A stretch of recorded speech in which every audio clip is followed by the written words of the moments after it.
A large portion of the U.S. included in a storm risk today. We've got about 40 million people included in that risk. So that goes anywhere from Denver, Colorado, all the way out to the Carolinas. Now, hail, high wind, tornadoes are all included in this risk today. That's primarily focused in between the Oklahoma Panhandle and the western side of Texas. We are in a very active pattern. So we've got two areas that we're watching for today. This first area, anywhere from western Texas all the way up to the Midwest, including portions of Michigan here, and then farther out to the southeast, we've got another marginal risk here. Again, what we're really focusing on is Kansas, Oklahoma, and Texas here. We'll talk timeline for just a little bit.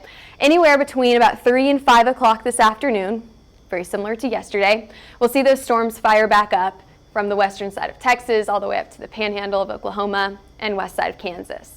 Storms will become clustered very, very quickly. So we're watching for these isolated storms today to produce those large hailstones, but that doesn't mean that a few of these clusters can't continue to produce large hail into the overnight hours.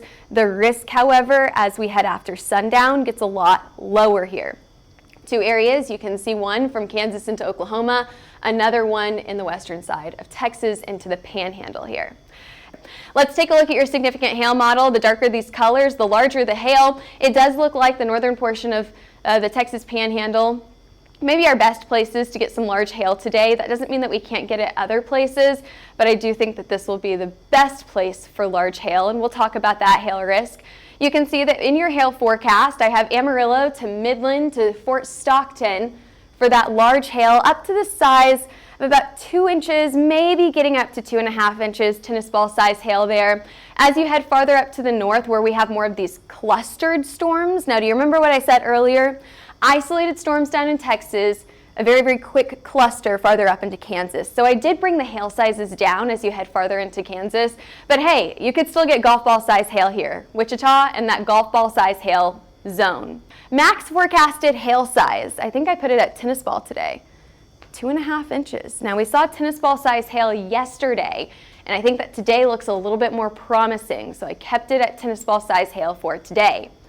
Hazard breakdown here. What do we expect in terms of that tornado risk, high wind risk, and flooding? That tornado risk is in that low to medium category. High winds definitely possible today, but I do think that we're going to see some widespread large hail reports here. There's your wind risk, anywhere from Des Moines all the way down into the southern portion of Texas. Speaking of southwest Texas, Fort Stockton in a level 1 tornado risk, and recently just upgraded here, a level 2 tornado risk from Garden City all the way into Colby. So this is on the west side of Kansas. That level 2 tornado risk highlighted there in yellow. Wichita out of the risk here. Most of Oklahoma also out of the risk.